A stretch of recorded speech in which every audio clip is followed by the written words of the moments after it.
Have you ever looked at your business and thought, I've explained what I do 100 times. Why do people seem so confused still? You updated your website, you were rewritten your offer, you posted it more than once, and then still the response feels off. It's almost like you're getting questions you thought you already answered, and people are still hesitating from either reaching out to you or booking you. And they say things during a discovery call or networking call like, I think I get it, but I'm not sure. That's the moment that we're going to be talking about today throughout this episode. You can now follow us on LinkedIn at Entrepreneur Encounter.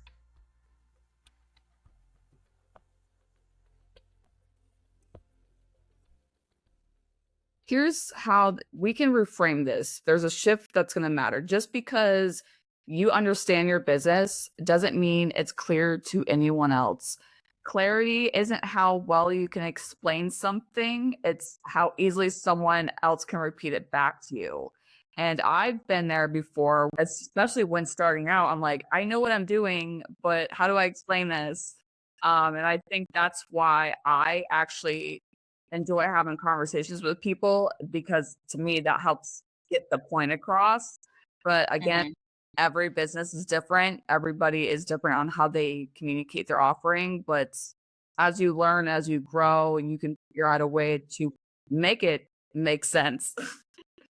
And I think this is something that gets talked about all the time online, especially lately. I feel like it ebbs and flows, but I've seen it more lately about just get clear on your messaging, conversion copy, or any other keywords that go along with your like explanation and communication. But what people don't talk about enough is how assumptions can sabotage clarity because even with the things that we do, like when you're creating an SOP, I've been reading through the Buy Back Your Time book by Dan Martell, and he was talking about how he builds SOPs. He records himself 3 different times doing the same task because the first time, and he talks out loud each time he does it because each time you're probably going to remember something or think of something that maybe you internally assumed that they're going to know to check. And that's not always the case. So by the third time, you've probably covered all of those granular assumptions on how to clearly define and accomplish a task, no matter what it is and no matter what department it's in. That's actually a good point. I mean, like when I create SOPs or if I'm writing something, I have to read it out loud because you can read in your head so many things. But even when I'm reading a book, just for me, just because I read out loud and it sounds better, it reads better, it helps you connect all of the words together. I know this kind of sounds ridiculous, but yes, I'm in a house full of people and I read it out loud. Like it helps me like see things more clearly as well. So as business owners, we communicate from the inside of the business. We know the backstory. We know why the offer exists. We know how the process works, but we can never just like assume that everybody is going to understand what that is. Which I feel like is so easy to do. And coming from weddings and like events, I've had friends help me when I last minute needed an extra assistant or something, or a photographer friend was coming and helping me get behind the scenes footage for me to use before it was even trending about content creation. I was just like, hey, can you come get some action shots while also assisting me here Yeah. and there? And so to me, all the moving parts of a wedding, everyday life, that's normal. There's nothing crazy about that. Like it is what it is, but that stuff lives in my head because I eat, sleep, and breathe these things. And then Mhm. she was like, I could not do what you do. And so to me, I was just like, this is not that hard. Like it's not hard. What do you mean you can't do what I do? You just do it. But just like that experience, my audience doesn't live inside my head. And if they're meeting me for the first time and my messaging is bouncing all over the place, or it's not skimmable to just get the big key pieces and they're trying to decide quickly, can I help them or not? Then we're leaving them to fill in the blanks of the problems that they have instead of taking a moment to get the things out of my head and really share the context of what it is that I do, how I support them in a variety of different ways. And it just answers a problem that most people don't even fully understand is there. Exactly. And you know what?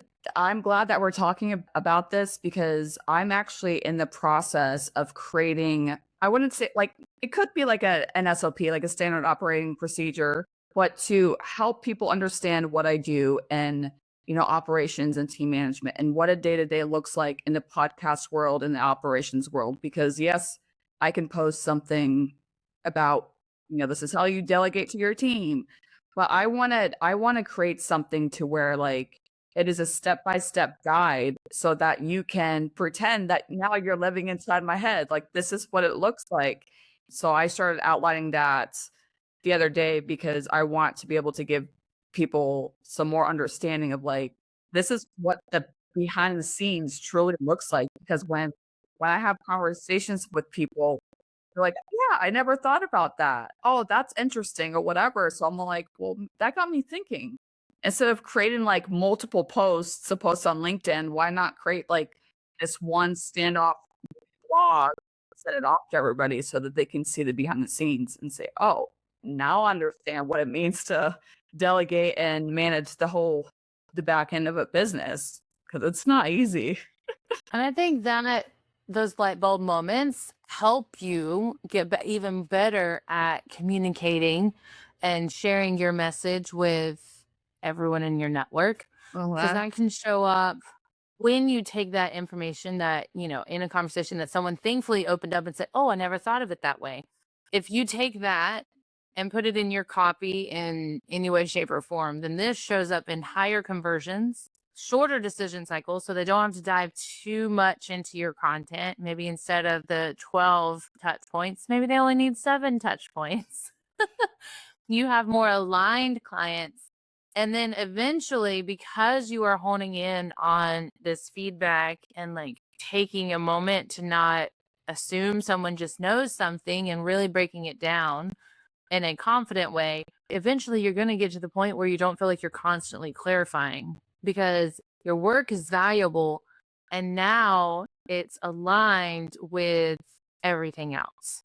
yes, and, I remember, like, a while ago, we used to talk about, all the touch points, the amount of touch points that you have to have with somebody that's, like, I'm just gonna use social media as an example because obviously, like, the algorithm may or may not show your stuff, and sometimes it can get frustrating, but knowing the fact that you can create something from a question or something that somebody mentioned from, like, a conversation.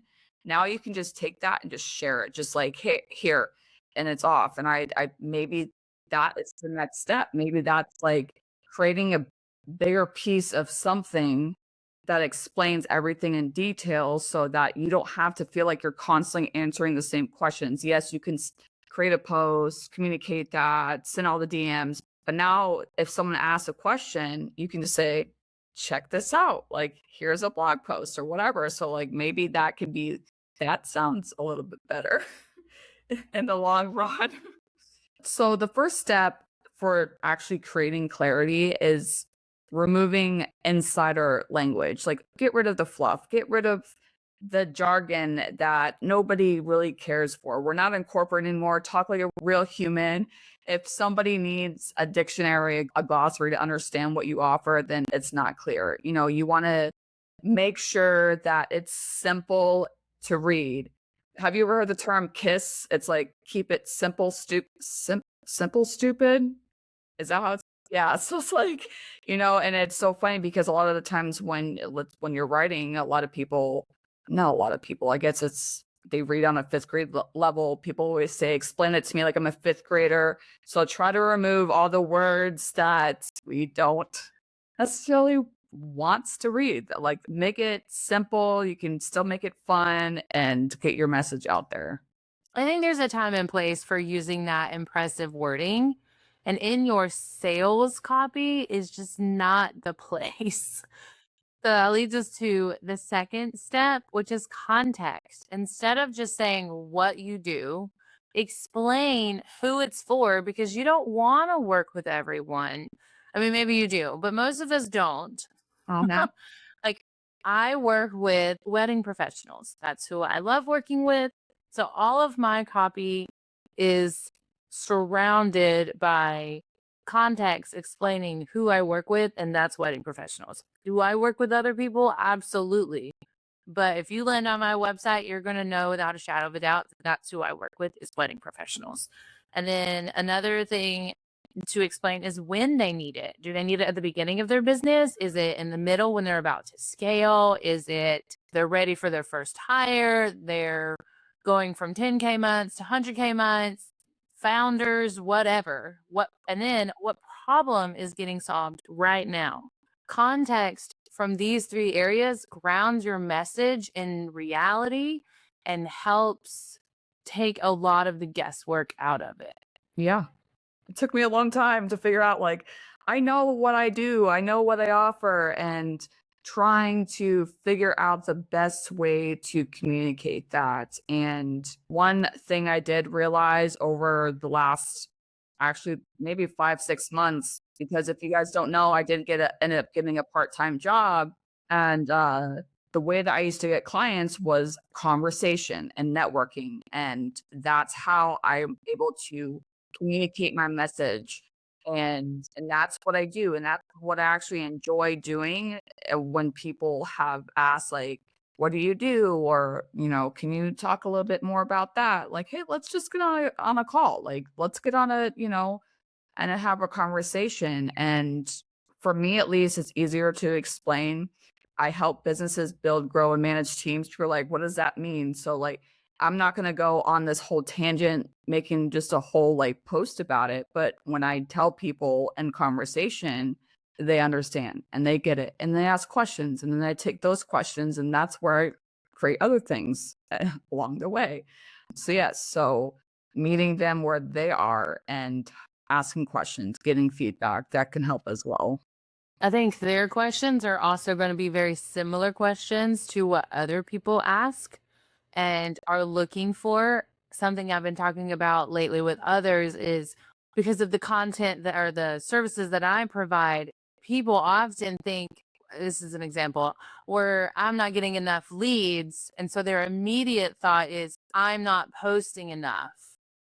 So they want to post more. They think that's the solution to their problem, when in reality, it could be they're not consistent across the 1 to 2 platforms that they are utilizing. And so it's causing confusion. Or it could be they're posting too much of the wrong type of content. It could be a plethora of things, but we always start with what we see the most, which is, oh, I'm just not posting enough. I'm not opening my mouth enough. And sometimes that is the case. I'm not going to say that's never the case. And this is what I eat, sleep, and breathe. When your messaging shifts depending on the platform, people are going to lose trust because, again, there are 7 to 12 touch points that you need prior to someone working with you. And they are also ingesting about 7 to 10 hours of your content across a variety of platforms. So it's not just Instagram, it's not just Facebook, it's not just email, it's not just your website. It is your entire ecosystem, which I know for those that are listening, that's probably going to make you sweat right now. Yeah. But to take the overwhelm out of that is why you want consistency. Because one, if you're consistent, you're going to be more confident in the things that you are sharing with whoever and wherever it is, whether it's in person or online. And that confidence is going to come across clear. And that clarity then builds belief that the people that are seeing it don't doubt you, whether they're sharing you with a friend or booking you to be on their podcast or booking your services directly. However that relationship goes, they believe in you and the things that you are working for, doing all things. All things, yes. And you were talking about confidence, when we talk about like the soft skills and the personal professional development that ties into this, it's not just about messaging. It's about the confidence. How confident are you in your message? How confident are you in communication? Your self-awareness. We talked about this before, like self-awareness, it's rooted inside you, like with the confidence and self-awareness, showing empathy towards your current clients and the people that come into your space. And it's just all intentional communication because these are core soft skills that are going to help you in the long run so that you're able to clearly, intentionally communicate with the people in your space. So self-awareness has been one that we've talked about a few times, and I think it's because we both in different unique ways have been leaning into it as we've pivoted the things that we do in our business. So like when I started mine, I was a virtual assistant because it's what I knew. I was somewhat good at it. But the more I did it, the like I hated it. I ain't like being on my own inbox, let alone someone else's all day.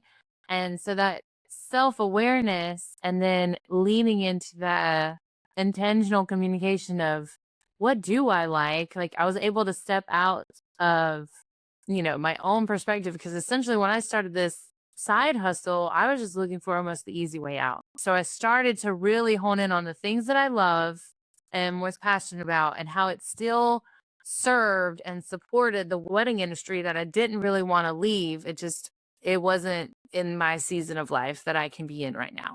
So as I was building, I had to step out of my own perspective and really lean into and ask, what does this copy, what does this email, what does this social media post, what does this pin title sound like to someone who's never met me? So they're reading it for the first time. What is it saying? And I would often take my ideas to networking groups and I would just say it out loud as part of my elevator pitch. And depending on the faces I saw or the questions that I got, I was asked throughout the meeting, let me know if I was on the right track of, okay, we're on the same track, we're on the same page, we're vibing, let's use it. And that is leadership at the business level. It was slightly embarrassing because sometimes it was a hit and sometimes it was not. But I had to get very intentional with how I was sharing my messaging because I love a good template, but I didn't want the same email to go out to 50 people and hope that one of them read it. I wanted to be able to hook them, each individual person, immediately and set me up with a calendar of intentional strategic networking calls. So I was looking for referral partners or intentional market research. Hey, this is what I'm leaning into. You as a podcaster, what do you do with your podcast once it goes live? Are you only posting on Instagram? Are you doing this? Are you doing that? How are you bringing more people in after you post it? I'm remembering when I used to go to networking groups. One networking group I went to, it was a hit or miss, you know? You never know the people that you're going to interact with. And that's just like online. Like, you never know. You're going to post something, you're going to say something, someone's going to agree, someone's going to disagree. A lot of the things that I stand for, a lot of people disagree. They don't see the point, but I'm going to still talk about it because I know there's somebody out there that is going to align with my message. So that's another thing too to realize is that if you're passionate about it and there's people out there, like just keep doing it. Cause yes, it does suck when someone like people are mean online. They want to say what they gotta say. Like, of course I have opinions on stuff too, but if I see something, I'm just like, I'm not gonna even say anything. Like, I'm not gonna waste my energy on that. If someone had to explain your business to a friend in one sentence, could they? And if not, what assumptions might you be making that are getting in the way? I think that's a perfect thing to reflect on this week as you are maybe in the season. It's the beginning of the year. We're still in Q1. Maybe you're thinking about rebranding or honing in on your messaging, or you added a new service and you want to make sure it lands and is successful this year. These are really great questions for you to lean in and reflect on as you're working through the process of sharing your message and your content with everyone. The hope is your message doesn't need to be louder, it just needs to be clearer. clarity is going to create that momentum that you need to get to the next level in your business, to have that new course or service or product launch successfully for the long term. And then that momentum is what's going to move your business forward past this year. So thanks again, you guys, for being with us. This was lovely. And whether you're growing your visibility through Pinterest marketing or streamlining your podcast operations and team management, we are here to help you build systems that work for you and not against you. And as always, all of our information is in our show notes. Until next time, you can now follow us on LinkedIn at Entrepreneur Encounter. Thanks for spending time with us today. If something in this episode gave you a fresh perspective, share it with a friend or send us a DM. We love hearing how these conversations land with you. And if you're curious about how soft skills can support your next season of growth, we each have more resources to share. You can find Dana on Instagram at danas.desk.nc for Pinterest strategy and intentional marketing. And Sarah at UR Rembert for team development, business leadership, and podcast support. Until next time, keep leading with purpose and growing with intention.